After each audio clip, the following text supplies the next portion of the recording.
Hello everyone, welcome back to the channel. Today I'm going to tell you how to extend battery life on Vivo phones. If you are using a Vivo phone and now you want to extend your battery life, so let's see how can you do this.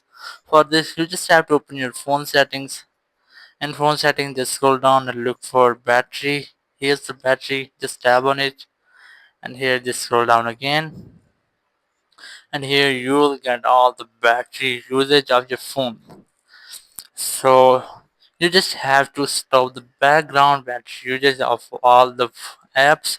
So let's see how can you do this. You just have to select the app, and here you can see the background time is 1 hour and 32 minutes. You just have to tap on this setting, which is allow background settings, and this is enabled. You just have to disable it or optimize it. If you have optimized it, so it will run in background but with optimization, but you just have to select unrestricted to completely disable background usage of this app. So just do same with the other apps, and after that your phone's battery life will be extended.